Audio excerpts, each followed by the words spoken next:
Have you ever been reading the New Testament and noticed how it quotes the Old Testament, but sometimes with a tiny little twist that changes, well, everything? Today, we're going to dive into one of the most powerful examples out there. It's a fascinating connection between an ancient prophet and a Christian apostle that makes a huge claim about the identity of Jesus, and it's been hiding in plain sight this whole time. Let's see how they did it. Okay, so let's just look at these two passages side by side. On one hand, you have the prophet Isaiah writing way back in the 8th century BC. Then, hundreds of years later, you have the apostle Peter. And just look at the language he's using. See that? It's so similar. They both say, do not fear what they fear. And they both give this command to honor as holy. I mean, the echo is unmistakable. So what is really going on here? And that's really the big question, isn't it? Why is Peter reaching all the way back through the centuries to quote Isaiah? You know, he's not just repeating some old phrase he likes, he's making a really powerful statement. And the answer is right there in the one crucial thing he decided to change. To really get what Peter's doing, we first have to understand Isaiah's world. So let's rewind the clock. We need to go back and see what was happening when Isaiah first spoke these words.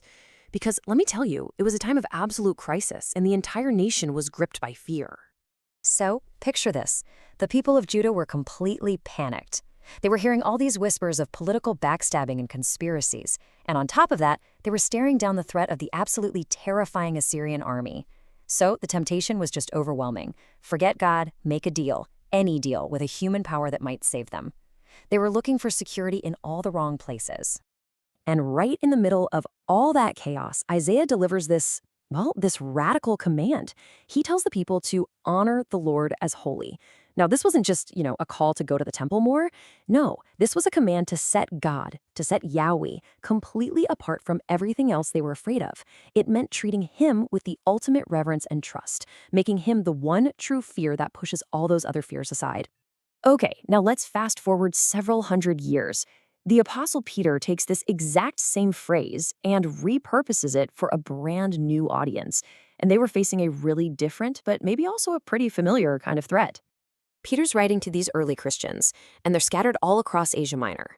They aren't facing the Assyrian army, but they are facing intense social pressure, hostility, and all kinds of false accusations. Their fear was that if they stood up for their faith, they would suffer for it. And the temptation? Well, it was to just stay silent, to blend in, to let the fear of other people win. Do you see the parallel there? And this is where it all comes together. This is the moment. Because Peter doesn't just copy and paste Isaiah's words. He makes one single change, a substitution that is an absolute theological bombshell. Just look at this. Who does Isaiah say to honor? The Lord of hosts. That's a title for Yahweh, for God the Father. But who does Peter say to honor? Christ the Lord. He just swapped them. This was not an accident. This was a deliberate, direct, and incredibly bold substitution. Let's just be crystal clear about what is happening here. Peter takes a command that was originally and exclusively about revering Yahweh, the one true God of Israel, and he applies it point for point directly to Jesus Christ. And you have to understand, this wasn't just some clever literary trick. For the first people reading this letter, the message was unmistakable. The early church saw this as a powerful, direct declaration of Jesus' divinity. The same honor, the same ultimate reverence that was due to God the Father, was now due to Jesus. And if anyone was still doubting the connection, the original Greek just seals the deal. The Greek translation of Isaiah that was popular at the time, the Septuagint, it uses the phrase hagiasate ton kyrion. Peter uses that exact same phrase, but he directs it right at Christ. The link is intentional and it is undeniable. So why does all this matter so much? Why are we digging into this? Because this isn't just about ancient texts. This little connection completely transforms our understanding of who Jesus is and what it means to follow him. It moves us from a feeling of reverence in our hearts to a state of readiness in our lives. Okay, let's just break down the logic that Peter's first-century readers would have picked up on immediately. Step 1. Isaiah says only Yahweh is worthy of this ultimate set-apart honor. Step 2. Peter comes along and says, give that very same honor to Christ. Well, the conclusion is unavoidable, right? Step 3. Peter is identifying Christ as Yahweh. This is, without a doubt, one of the clearest claims about Jesus' divinity in the entire New Testament. And the implications here are just massive. First, it completely affirms Jesus' identity as Yahweh in the flesh. Second, it redefines Christian courage.